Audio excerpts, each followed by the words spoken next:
Hey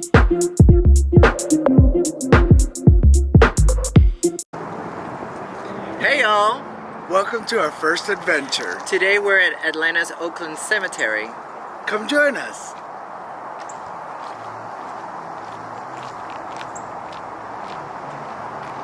In 1850, early city officials decided to purchase 6 acres to be a public burial ground for a fast-growing city known as Atlanta. Now, it was originally called Atlanta Graveyard or City Burial Place, and this was the beginning of Oakland's cemetery. It was officially established here, as you can see, next to the gate in 1850. And you will see coming up a plaque here that will give you a little bit of information about the cemetery. So feel free to pause the screen here so that you can read and get educated on the cemetery. Now, it was officially renamed Oakland Cemetery in 1872. Now, this is the main and original entrance to the cemetery. Now you would see the pavement road ahead looks a little bit different now, and it's because as we speak, the city is going through a lot of repairs and maintenance. And you won't see the crew, the working crew, throughout the weekend. However, if you do decide to come during the week, they will be all over the cemetery. You will see their trucks and them walking everywhere, so be mindful of that. If you do decide to drive through, especially since the roads are a little bit narrow.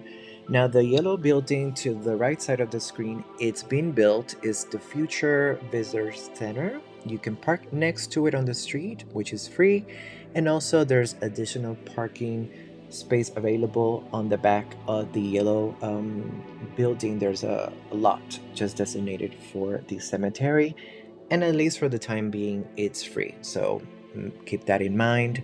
Now, these are some of the views as you pass the gate to the right side of the screen. And most of these graves you would see do date back to the 1800s. And I must say, the Historic Oakland Foundation do an amazing job at maintaining the grounds around the cemetery and the graves as well. Right now, it looks a little bit challenging, as you may imagine, because of all the repairs that are being done and updates that are being done around. But it's definitely beautiful, such as the mausoleum that you're seeing here on the screen. It makes you wonder and think who he would have been and why he decided to get that sculpture done of himself as he's looking at the entrance of the cemetery. So definitely beautiful statues throughout. Now, there's plenty of different areas that do have beautiful trees, such as the one above me, and especially now that spring is here, a lot of trees are blooming, and there's plenty of different flowers throughout, even the magnolia trees, which um, they should be blooming pretty soon. Now, in 2007, there was a tornado that came through Atlanta's downtown and hit the cemetery, and it did cause some damage, not only to some of the older statues as well, but the older trees. Now, some of the trees date back to 200 years ago, which is really surreal, and the foundation do take care of these older trees, and they have decided to plant new trees as well for future generations. So take a look at this beautiful statue here. This monument is really stunning, and for its age, I must say it looks really beautiful. So this is another part of the work the foundation does on a daily basis to preserve these monuments. Now, as we continue to walk passing the gate, this is the views that you will see to the right side of the cemetery, and it's really beautiful, definitely. And that sign ahead will give you information about the cemetery's hours. Now, this building to the left side of the screen right there used to be like a visitor center. You probably won't find people there as you would have a few years ago, because they do have an area outside the cemetery designated for the future visitor center. If you do decide to speak with a guest or an employee, you can definitely do it there, or visit their gift shop as well. You can definitely do that outside, so you might not be able to find anyone within that specific center here. And that is the sign that will give you information about the hours for the cemetery. Now, we did decide to walk to the left side and explore a little bit about the different grounds. Now, please keep in mind this is a very large cemetery, so if you do decide to come here for the first time, please wear comfortable shoes. Your feet will definitely thank you for it. We did learn the hard way, but we want you to be comfortable because there is a lot to walk and a lot to see. And also bring plenty of water or any specific um, drinks that you might like, because you need to stay hydrated, especially during the summer times. It's really humid here in Atlanta. Right now it feels good, but coming up, the summer will be a little bit, brutal, sort of speaking. Now, the next sculpture here that you would see belongs to a mother and a daughter. And it looks like it would have been for the Neal family. Unfortunately, we don't have information about who they would have been. However, this is one of the most beautiful and moving sculptures that you would see. And we did notice that the arm on the statue, perhaps the daughter's statue, fell off, or perhaps it broke. So we know that the Historic Oakland Foundation do have designated people that are currently working to repair some of the tombs, the monuments or sculptures that might have been damaged or broken due to their age, such as the one you're seeing on the screen. So hopefully it will be repaired pretty soon. But the details on it are definitely beautiful and breathtaking. And we definitely have taken many photos of this sculpture in the past for sure. Now, the area coming up here, it's what it's known as the African American Burial Grounds. And it's quite a large area, and you will see signs throughout, such as the one coming up. So once it gets closer, feel free to pause the screen so that you, or the video, so that you can take a look and read the information on it. This is the geography of race, and it tells us a little bit about what would have happened back in the day in Atlanta due to segregation. So definitely, if you love history such as we do, definitely read on it. It's very educational and informative. And we must remember that we have to pay respect to history and everything that took place in order to learn from the past and ensure that those awful things that would have happened then will never ever happen again. So, very informative for future generations. Now, this sign here as well give you more information and also shows the photos for some of the famous residents. The sign you will see to the left, it has a number and a local free number. Now, once you're walking through the grounds, you can dial that local number, which I believe it starts with 678.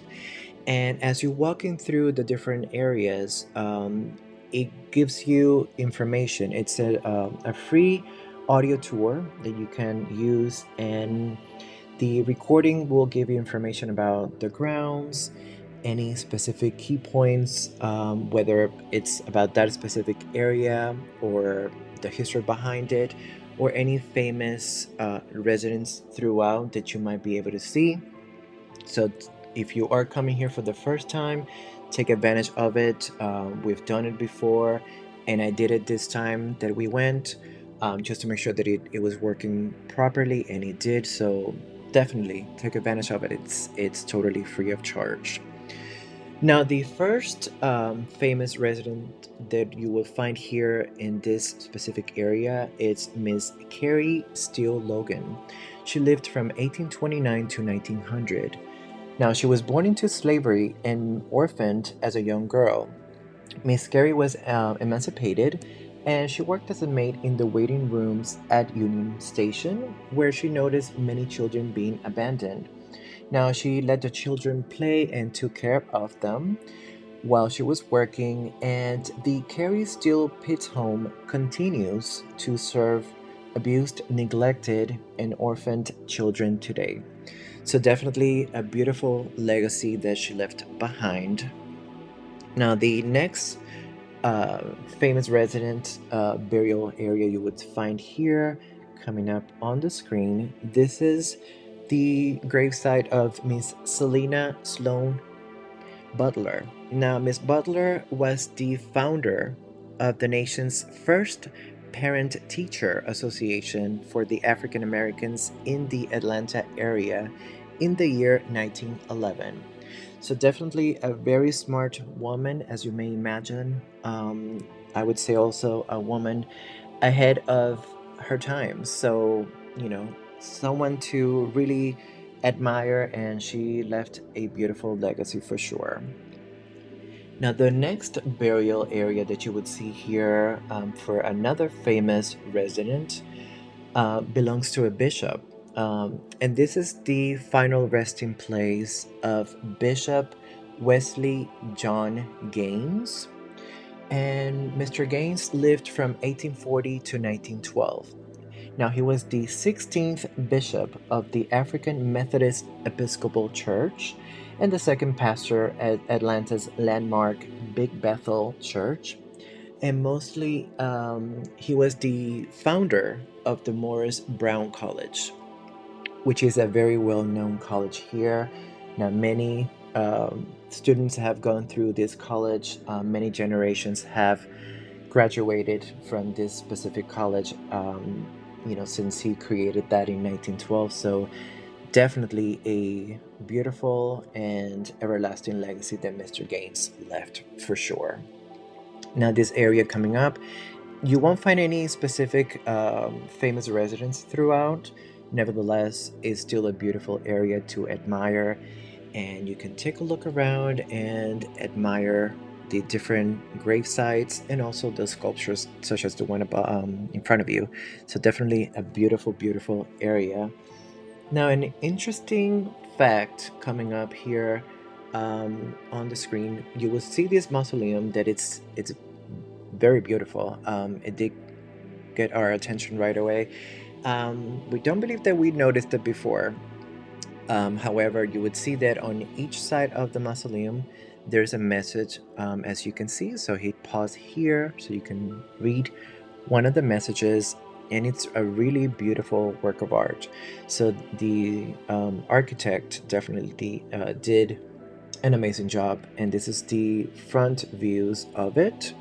So you can see all the different details. It makes you kind of wonder who this family would have been, what their life was about, and why they decided to select this specific area to create that beautiful mausoleum. And this is the other side of the mausoleum with a different message, which is taken from Genesis, as you can see here. You can pause the screen so you can read a little bit more about it and the different views next to the mausoleum. Now, this right here, this is the Jewish section of the cemetery. But coming up, there's an interesting fact about the next famous resident. This was Dr. Joe Jacobs, or Joseph Jacobs. He lived from 1859 to 1929, and he opened Jacobs Pharmaceutical Laboratory in Athens, Georgia in the year 1879. Now, in 1884, he decided to move to Atlanta and open Jacobs Pharmacy Company. Now, he rented his pharmacy's soda fountain to Willis Venable. And on May 8th, 1886, Dr. Jacobs asked Mr. Venable to add water to a customer's headache tonic. Now, instead of regular water, Mr. Venable added carbonated water to the drink, and the first Coca Cola was served. Now, interesting enough, he did own partial rights to the newfound tonic, However, Dr. Jacobs, as you see, that's him on the screen, he did not want to be bothered with it. So he decided to sell his rights to the Coca-Cola to Asa Candler in exchange for a glass factory that Mr. Candler owned. Now it makes you do wonder like what he thought after selling the rights to it, because obviously, as you know, Coca-Cola became very famous and it's a very iconic drink nowadays. So it does make you wonder what he would have thought. So these are the areas surrounding the Jewish section that I was mentioning to you about. You can walk next to it where you see to the left side. You can walk through that area next to the main wall, or you can walk on the other side as well. But it's a very peaceful and beautiful area of the different grounds within the cemetery for sure. Now, the next famous resident that will be coming up to the screen here, straight ahead, there you go. This belongs to none other than Kenny Rogers. Now, I'm pretty sure that most of you are pretty informed or know who Kenny Rogers was. Now, the Country Music Hall of Famer, he had many hits such as The Gambler, Lucille, Islands in the Stream with Dolly Parton, and Lady, a duet with Lionel Richie. So he decided to make Atlanta his final resting place, and his burial area here is simply stunning.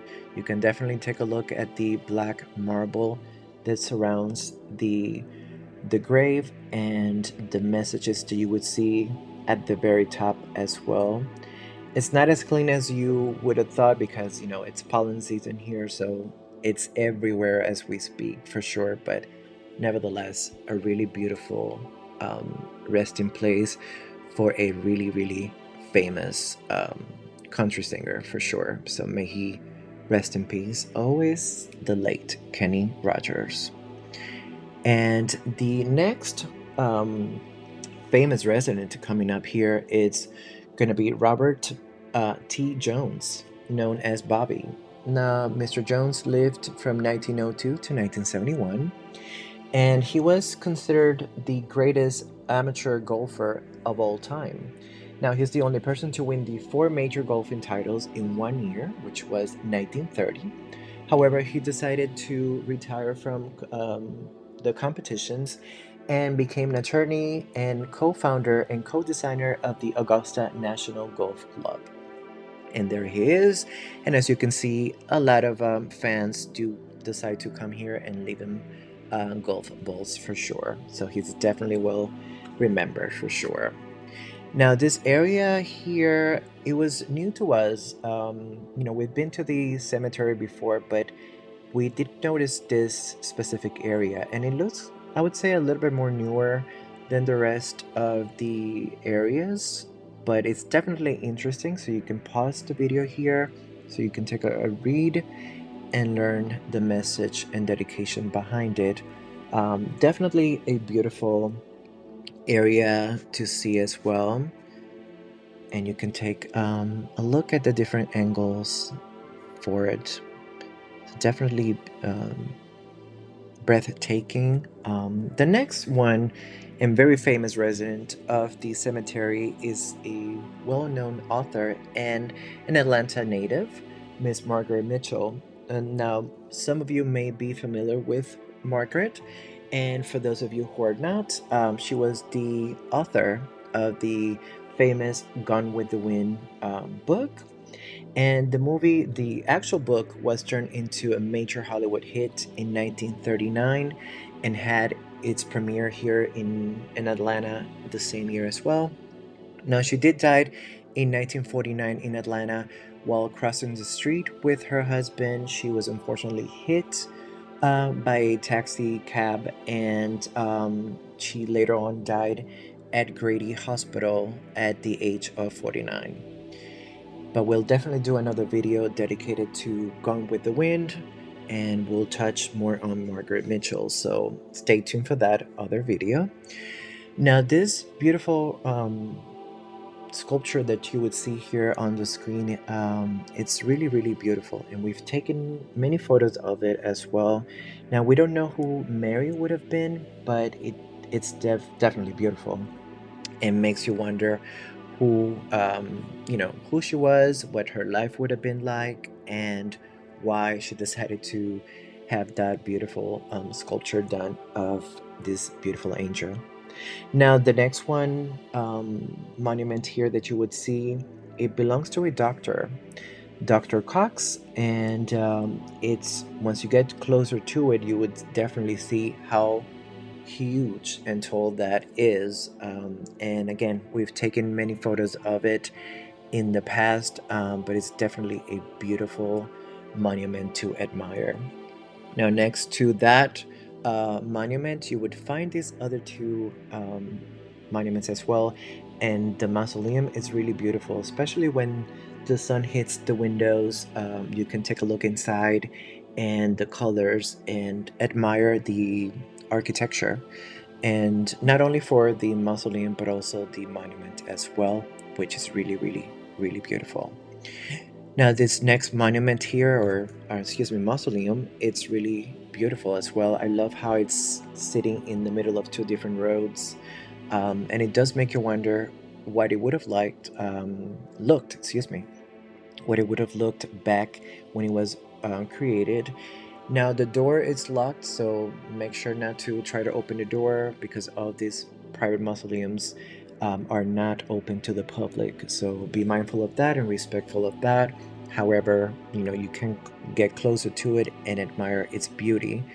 Now, you can pause the video here so that you can read a little bit about where the Hood watched the Battle of Atlanta as well. Definitely very informative, and again, if you do love history, it's worth reading. And it's sitting next to the mausoleum that I was just talking about, and you can see the different views from the side, and the windows behind are really, really simply stunning. Beautiful work of art. So definitely, it will be around for many generations to come and admire. Now, this building that you see to the right, it's for the Historic Oakland Foundation. So you might be able to see people working inside. We did notice some people that specific day that we came to. So if you do decide to speak to someone that works for the foundation, you might be able to see them, and perhaps during the week as well. Now, this sculpture here, it looks like it's pretty new.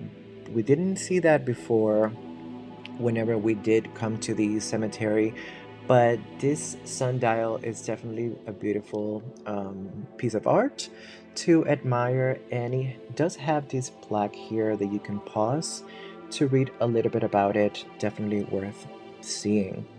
Now, I did decide to just walk through this passage here, and especially to take a break from the sun and take advantage of the shade for a while. Even though it wasn't too hot, it was in the 70s this specific day, but the shade really felt really, really good.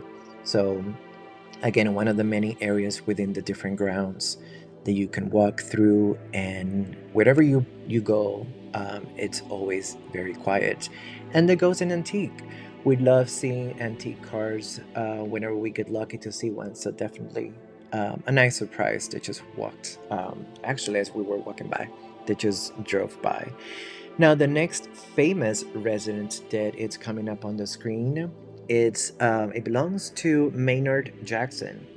Now, for those of you who are not from Atlanta, Mr. Jackson became Atlanta's first African American mayor in 1974. In his three terms from 1974 to 1982, and then 1990 to 1994, he was very instrumental in bringing the 1996 Olympic Games to Atlanta, which is one of the many things Atlanta is really well known for. And he also was instrumental in expanding the airport. Now, on the different sides of the monument here for Mr. Jackson, you will see different dedications and information about what his life was about and who he was. At the very top, you would see that his last name bears part of the airport as Hartsfield Jackson Atlanta International Airport. A key point about the airport, if you are not familiar, Atlanta's airport is the fastest and busiest airport in the world, and it's growing as we speak. So if you've never seen it, you know, don't don't be afraid to visit it, and don't be afraid to get lost. You know, it has happened to some of us, but it's definitely a beautiful airport for sure. And these are some of the statements and key points about Mr. Jackson that he's remembered for sure. Now, this next monument here, or gravestone, it's right behind the monument, so perhaps it's to dedicated to him. So these are some of the iconic postcards dating back to what the cemetery would have looked like. So definitely beautiful. So, and also the map for the cemetery. So we want to thank you for your time today. Don't forget to subscribe, hit the like button, and we'll catch you on the next one. Bye.